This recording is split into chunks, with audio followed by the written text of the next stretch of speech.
Thank you, Mr. Bond. And last but not least, Mr. Drew Greenblatt. He is the president of Marlin Steel Wire Products, located in Baltimore, Maryland. Mr. Greenblatt is testifying on behalf of the U.S. Chamber of Commerce, which represents the interests of more than 3 million businesses. Welcome. Thank you, Chairman Velazquez, Ranking Member Graves, and distinguished members of the House Small Business Committee.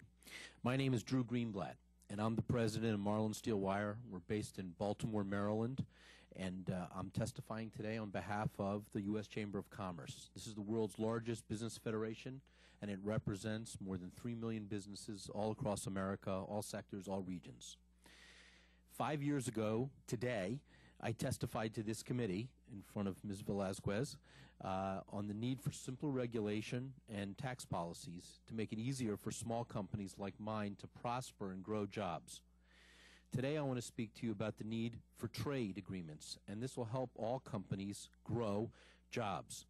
Marlin Steel Wire is a leading manufacturer of custom wire baskets, things like this, and wire and precision sheet metal fabrication assemblies like this. We make all of this in Baltimore City, and we cater to clients from pharmaceutical, medical, industrial, aerospace, and automotive industries. We have a full-time crew of engineers and industry-leading technology, all kinds of fancy robots at our factory in Marlin. We produce world-class products here in Baltimore City, Maryland. We import nothing from China. We import nothing from anybody else. We make it all right here in America. We've been exporting for 6 years. We export now to more than 20 countries. Over the years, Marlin Wire has grown its business, and we've created jobs because of these exports. Today, we continue to look for new markets, and we want to bring our products to customers all over the world. I'm pleased to be before you today to discuss the opportunities of small businesses, and we'd like to see more growth in exports so we can grow more and we can hire more people. The bottom line is trade brings growth and prosperity to our country. What's unique about our company is that we're able to make a highly customized product very quickly in very short order. This has made Marlin Wire stand out. We've been able to receive orders from countries like Australia, New Zealand, Taiwan, Ireland, Singapore, Brazil, Hungary, Poland, Canada, Mexico. Since we're shipping to over 20 countries around the world, we want to only do more of that so we can grow more. America should use this strategy to grow its wages and grow its number of people hired so we have less unemployed people. Think about it. 95% of the world's consumers are not Americans. They're foreigners. This is really important because trade sustains millions of American jobs. More than 50 million American workers today are employed by firms that engage in international trade. That's 40% of all private workers. 1 in 4 factory jobs are dependent on exports, just like my company.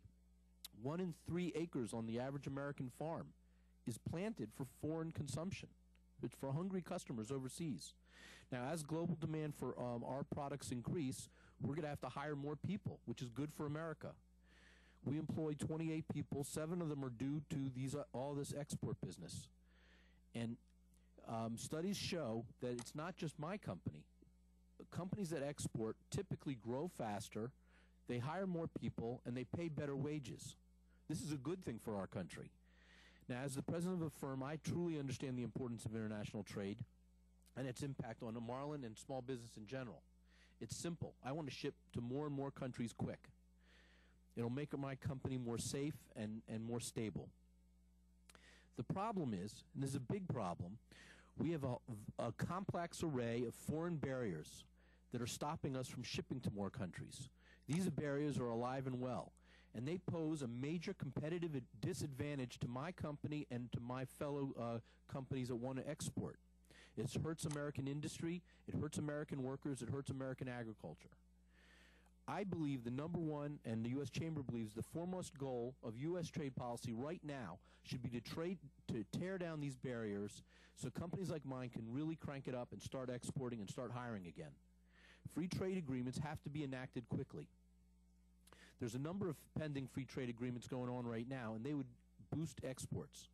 It's an efficient way to grow exports if we can get these things passed for Colombia, Panama, and South Korea. They're pro-growth, they're pro-trade, and they'll create good American jobs. It'll help our allies, and it shows that we're not ready to cede global leadership in trade. We shouldn't delay approval of these. This inaction is hurting American jobs. The U.S. Chamber did a wonderful report called Trade Action or Inaction, the cost for American workers and companies, and it found that the United States would suffer a loss of 380,000 jobs and $40 billion in lost sales if we don't get these trade agreements passed, and fast. The problem is our competitors are surging past us, and they're signing deals, like the EU and Canada have moved ahead with Colombia and Korea. I don't want to lose any of my 7 employees that owe their jobs to exports, and I know other countries don't. In conclusion, if America stands still, we're going to fall behind, because our competitors in Canada and Europe are moving forward. That's why I urge Congress to support the pending free trade agreements and seek a more effective trade policy that opens foreign markets, boosts our exports, and creates jobs here fast. In the end, U.S. business is capable of competing and beating our foreign competitors. We can beat anybody in the world. We just need a level playing field. These trade agreements can provide just that opening and that leveling. Once again, I greatly appreciate the opportunity to testify today on behalf of the U.S. Chamber of Commerce. Thank you very much. Thank you.